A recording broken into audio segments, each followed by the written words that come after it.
അസ്സലാമു അലൈക്കും വറഹ്മത്തുള്ളാഹി വബറകാതുഹു.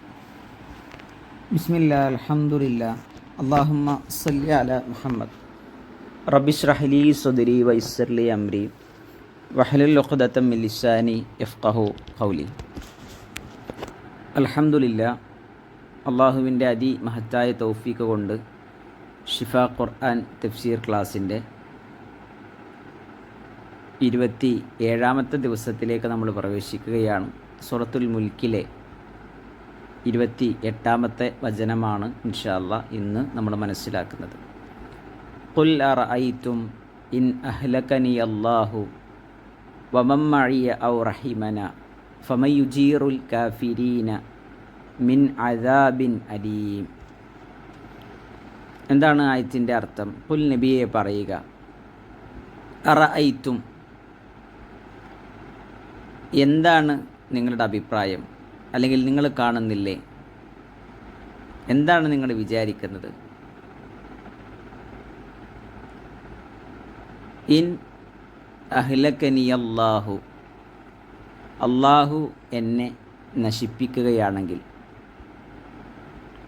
വമൻ മഇയ, എന്നെ മാത്രമല്ല എൻ്റെ കൂടെയുള്ളവരെയും അഥവാ പ്രവാചകനെയും കൂടെയുള്ള വിശ്വാസികളെയും അള്ളാഹു നശിപ്പിക്കുകയാണെങ്കിൽ, ഔ റഹീമന,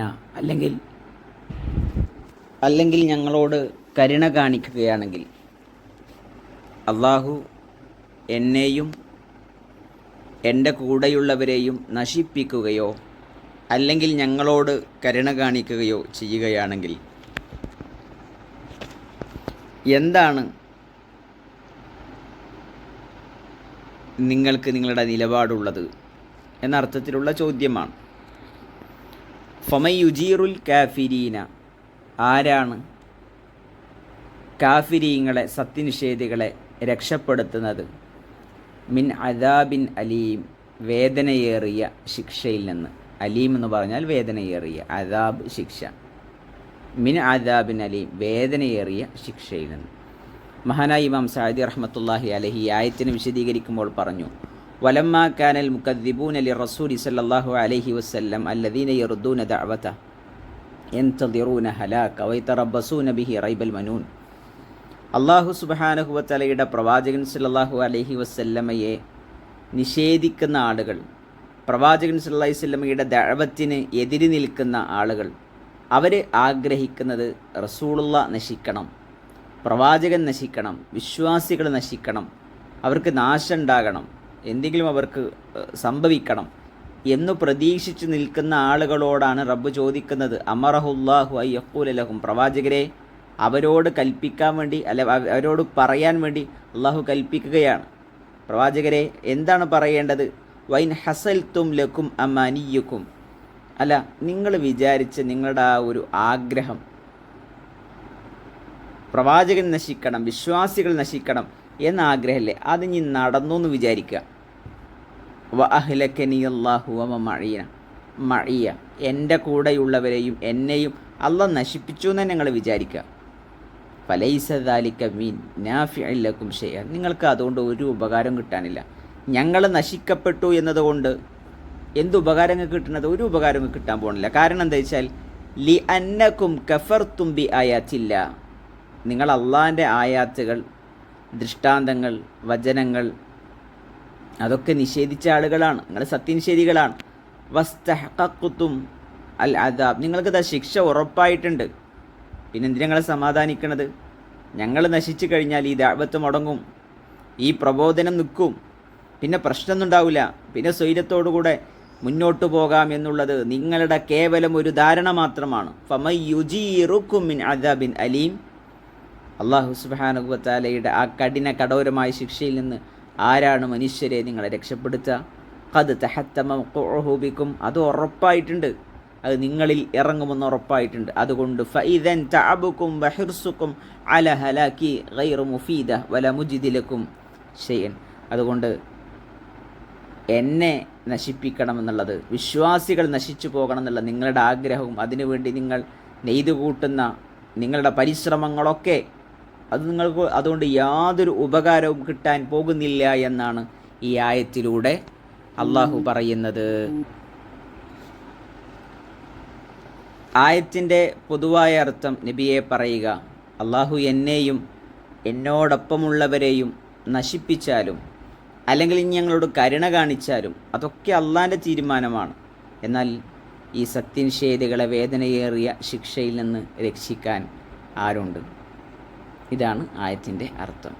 നമ്മുടെ ജീവിതത്തിലേക്ക് നമ്മൾ കണക്ട് ചെയ്യുമ്പോൾ നമ്മൾ ദീനിയായ കാര്യങ്ങളുമായി സഹോദരന്മാരെ സഹോദരിമാരെ നമ്മൾ മുന്നോട്ട് പോകുമ്പോൾ നമ്മുടെ കുടുംബജീവിതത്തിൽ ഒക്കെ നമ്മളോട് ഇടപെടുന്ന കുറേ ആളുകൾ, ഇത് നിനക്ക് എന്തിൻ്റെ കേടാണ്, നീ എന്തിനപ്പം ഇങ്ങനത്തെ കാര്യങ്ങളൊക്കെ ഭയങ്കര കണിശത ദീനിൻ്റെ വിഷയത്തിൽ നീ പുലർത്തുന്നത്, എന്തിനാണ് ഇസ്ലാമികമായ വസ്ത്രധാരണ തന്നെ വേണമെന്ന് നീ ശാഠ്യം പിടിക്കുന്നത്, എന്തിനാണ് മക്കളുടെ വിഷയത്തിൽ ഇങ്ങനെ തന്നെ വേണം നീ പറയുന്നത് എന്നൊക്കെ പറഞ്ഞു പലപ്പോഴും നമ്മളെ പരിഹസിക്കുന്ന, നമ്മളെ കളിയാക്കുന്ന ഒരു പ്രവണത, നമ്മോട് അസൂയ വെക്കുന്ന ഒരു പ്രവണത എപ്പോഴും ഉണ്ടാകാറുണ്ട്. അവിടങ്ങളിലൊക്കെ നമ്മുടെ ഒരു മനസ്സ് അള്ളാഹുവിൽ ബരമേൽപ്പിക്കുക, അള്ളാഹുവിൽ തവക്കുലാക്കുക. ഇത് റബ്ബിൻ്റെ ദീനാണ് ഞാൻ അനുസരിക്കുന്നത്, അതാണ് എൻ്റെ ജീവിതത്തിൽ ഞാൻ പകർത്തുന്നത് എന്നുള്ള റബ്ബിലേക്കുള്ള ഒരു തവക്കുൽ. കാരണം നമ്മളെ സംബന്ധിച്ചിടത്തോളം ഒന്നും നഷ്ടപ്പെടാനുള്ള, നമുക്ക് ഈമാനുണ്ടെങ്കിൽ, പ്രിയപ്പെട്ടവരെ, നമുക്ക് സൽക്കർമ്മങ്ങളുണ്ട് എങ്കിൽ നമ്മളെ മറ്റുള്ളവർക്ക് യാതൊരു തരത്തിൽ അതിൽ പോറലേൽപ്പിക്കാനും കഴിയില്ല.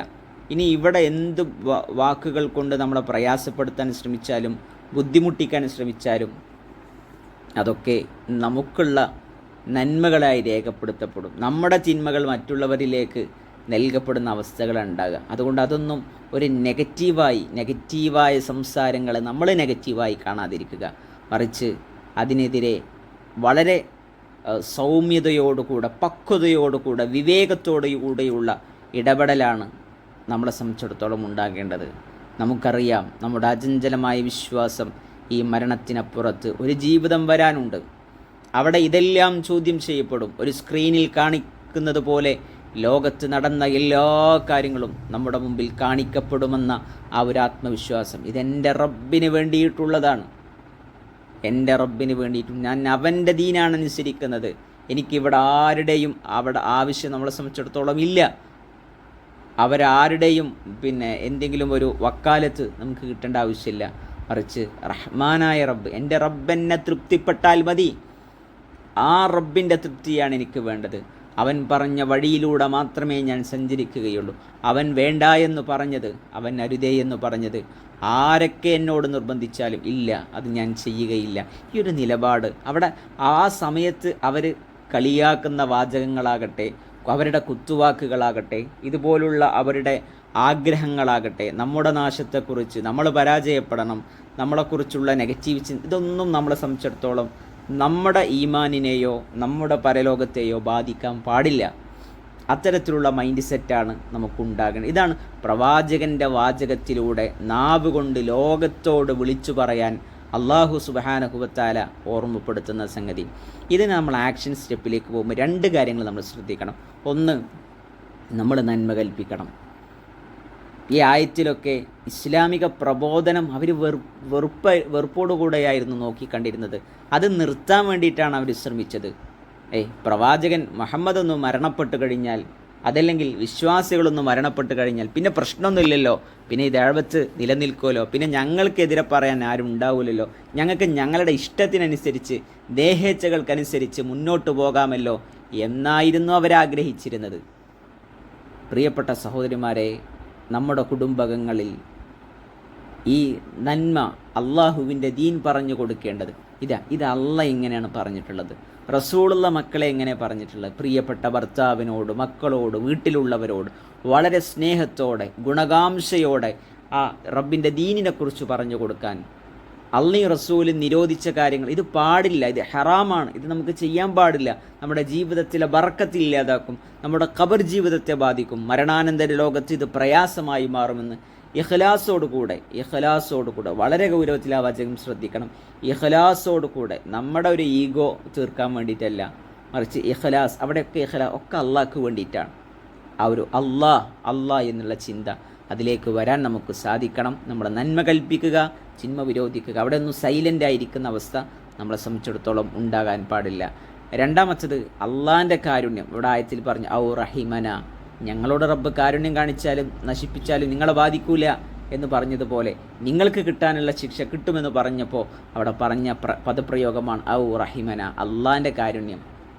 അള്ളാഹ് ഞങ്ങളോട് കരുണ കാണിച്ചാൽ അല്ലേ, ആ കാരുണ്യം നമുക്ക് കിട്ടണം. നമ്മുടെ ജീവിതത്തിലുടനീളം റഹ്മാനായ റബ്ബിൻ്റെ കാരുണ്യം നമുക്ക് ലഭിക്കണം. പ്രത്യേകിച്ചും പ്രതിസന്ധി ഘട്ടങ്ങളിൽ നബി സല്ലല്ലാഹു അലൈഹി വസല്ലം പ്രാർത്ഥിക്കാൻ പറഞ്ഞ പ്രാർത്ഥനയിലുള്ള വാചകമാണ് അല്ലാഹുമ്മ റഹ്മതക്, അള്ളാഹുവേ നിൻ്റെ കാരുണ്യം അർജു, അതാണ് ഞാൻ ആഗ്രഹിക്കുന്നത്. റസൂലുള്ളാഹി പഠിപ്പിച്ച പ്രാർത്ഥന പല തെക്കിൽനി ഇല നഫ്സി ത്വർഫത്തായി, ഞാൻ കണ്ണ് ചിമ്മി തുറക്കുന്ന സമയത്തേക്ക് പോലും എൻ്റെ കാര്യം റബ്ബെ എന്നെ ഏൽപ്പിക്കരുതേ എന്ന് മനസ്സറിഞ്ഞ് പ്രാർത്ഥിക്കുന്ന പ്രവാചകനെ അല്ലേ, ആ പ്രാർത്ഥനയാണ് നമ്മുടെ മനസ്സുകളിൽ ഉണ്ടാകേണ്ടത്. ഒക്കെ അള്ളാഹ്ക്ക് ഏൽപ്പിക്കാൻ നമ്മൾ കണ്ണ് ചിമ്മി തുറക്കുന്ന സമയം എത്ര കുറഞ്ഞ സമയമാണ്. നബി സല്ലല്ലാഹു അലൈഹി വസല്ലം എല്ലാ പ്രഭാതത്തിലും നബി സല്ലല്ലാഹു അലൈഹി വസല്ലം പ്രാർത്ഥിച്ചിരുന്ന പ്രാർത്ഥനയാണ് യാ ഹയ്യു യാ ഖയ്യൂം ബിറഹ്മതിക അസ്തഗീസ്, പ്രഭാതത്തിലും പ്രദോഷത്തിലും അല്ലേ, യാ ഹയ്യു യാ ഖയ്യൂം ബിറഹ്മതിക അസ്തഗീസ് അസ്ലിഹ് ലീ ശഅനി കുല്ല വലാ തകിൽനി ഇലാ നഫ്സി തറഫത ഐൻ. ഇതിനോട് സമാനമായ മറ്റൊരു പ്രാർത്ഥന അവിടെയൊക്കെ പറയുന്നത് എന്താ, അള്ളാഹ്ക്ക് ഏൽപ്പിക്കണം. പ്രശ്നെ എൻ്റെ കാര്യം എന്നെ ഏൽപ്പിക്കരുത്, എനിക്കൊക്കെ റെഡിയാക്കി തരണേ അള്ളാഹുവേ, നിൻ്റെ കാരുണ്യം മുൻനിർത്തിക്കൊണ്ടാണ് ഞാൻ നിന്നോട് സഹായം ചോദിക്കുന്നത്. ഈ ഒരു ചിന്തയാകണം, വിശ്വാസമാകണം നമ്മളെ സംബന്ധിച്ചിടത്തോളം ഉണ്ടാകേണ്ടത്. റഹ്മാനായ റബ്ബ് ഈ വിശ്വാസത്തോടുകൂടെ മുന്നോട്ട് പോകാൻ, റബ്ബിൻ്റെ ദീനിൽ അടിയുറച്ചു നിൽക്കാനുള്ള തൗഫീക്ക് റഹ്മാനായ റബ്ബ് നമുക്കൊക്കെ നൽകി അനുഗ്രഹിക്കുമാറാകട്ടെ. ബാറക്കല്ലാഹു ഫീക്കും, ജസാക്കുമുല്ലാഹ് ഖൈറ. അസ്സലാമു അലൈക്കും വറഹ്മത്തുള്ളാഹി വബറകാതുഹു.